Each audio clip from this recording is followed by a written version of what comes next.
Hey guys, how's it going? Mr. Big Brain Green Thumb here, coming at you with a quick video. Wearing a beanie today because of the quarantine. Just like every other man, haven't been able to cut my hair, huh? Well, today we're discussing a little hobby I've picked up during this time, and it's about planting some trees. Now, a quick preface to this video is before you start digging any holes or doing any planting of any sort, what you want to look into is your microclimate. Now, what does a microclimate mean? Well, exactly what the word, the two words mean separately. It's you want to know where your sun comes from at what season and try to accommodate the trees accordingly. For example, these mango trees or tropical trees, they like sun quite a bit, whereas a papaya plant over there likes, from my understanding at least, it likes some sun, but after about 3 here in the South Texas heat, you don't want to burn it either. So after about 3 p.m. this tree here gets shaded by that big orange tree of my neighbor, because the sun goes back there after about 3 and this becomes shaded. So I understand that that will thrive there. You want to plant the trees where they want to be, not necessarily where you want them to be. So in my area, during the summer months, the sun starts rising from about there and it kind of arcs over here, and I know what gets shade here and what gets sun at what times. Now during the winter, the sun kind of rises more on that direction and it kind of doesn't arc through here. So that in mind, that's my microclimate. I know which areas of my yard receive sunlight at what times of what seasons, and you want to plant accordingly like that. Today we're going to cover something super simple, which is how to easily dig a hole. Now this hole is about 2 by 2 by about 1 foot. I still want to get it a little deeper in order to plant this big 15-gallon orange tree, and I'm going to show you how to do this really easily. So lately I've been planting quite a few myself. We got a Tommy Atkins tree over there, Tommy Atkins mango, an Alfonso mango, and an Alfonso mango as well. Over here we have the baby coconut cream mango, and the orange tree. We have a papaya tree, or plant I should say, over here. And moving across the yard, I have this is a Mayer lemon tree, or an improved Mayer lemon tree. This one I planted roughly exactly 1 month ago. We can already see it starting to bear some fruit there, a couple of lemons. I'm not interested in lemons right now, I just want it to grow, but there we are. And here we have a Mexican lime tree, or a key lime tree actually. The difference between Mexican lime and key lime is one has thorns and the key lime does not. Mexican lime does, these don't. This place used to be a desert. We have cactus in the corner, but this used to be a desert. Ever since we planted those 2 trees, this exploded with weeds and grass and junk. But when I first planted these 2 trees, I basically broke my back because I didn't know what I was doing. I wasn't using the right tools and I lacked research. So today I'm going to show you just a simple trick on how to dig a hole, something like this. This took me about 10 minutes. I didn't break a sweat, and it's a big hole, and well, that's it. So here's the trick. Yep, that's literally it. Just water your dirt for about 2 days, twice a day if possible. That's gonna loosen up the dirt, make it softer and easier to dig. There's not much more to it than that. Simple, guys.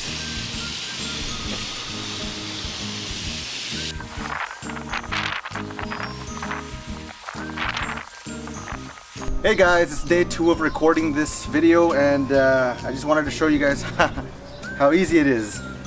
So we're just gonna get this spot wet again. This is yesterday I wet it twice, today I'm gonna wet it, this is my 2nd time. So just wet the spot, dude.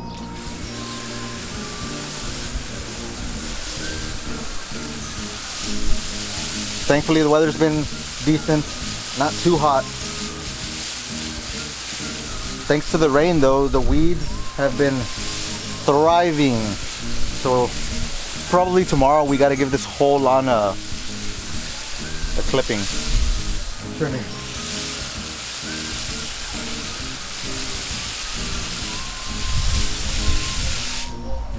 All right, little water.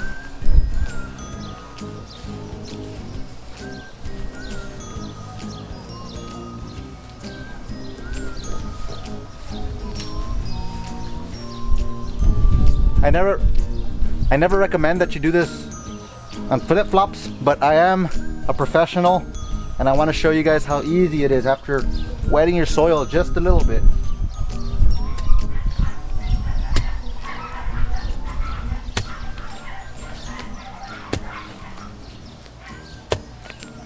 Just loosen it up a little bit.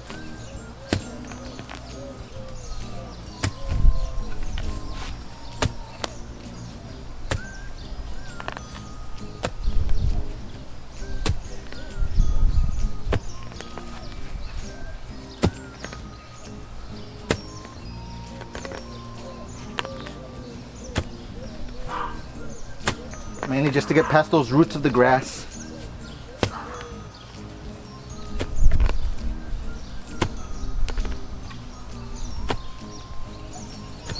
All right, now that we have a more or less a square shape enough for that 3-gallon pot, let's try the shovel.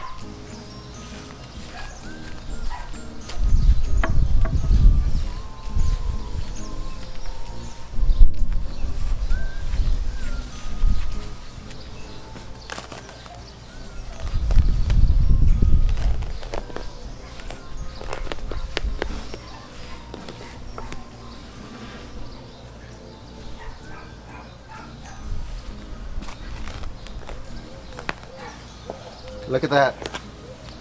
Besides the roots, once you get past the roots, it's like butter.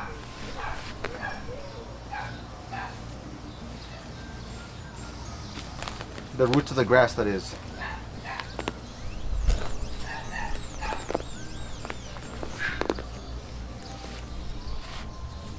Also, when you're going to be picking up the dirt, it's going to be very tempting to want to throw your whole back into it, but really you want to keep your legs bent, your knees bent. Shovel, throw. Shovel, throw.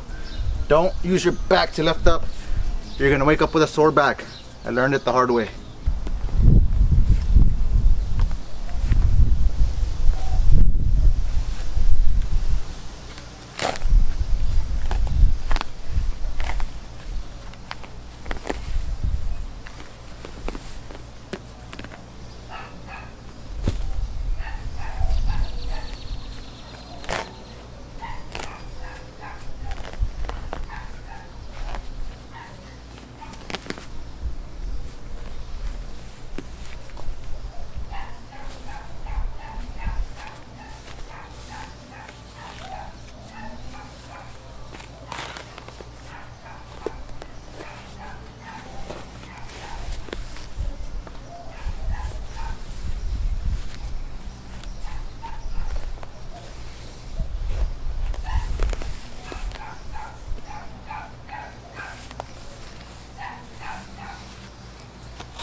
It's been about 5 minutes of time.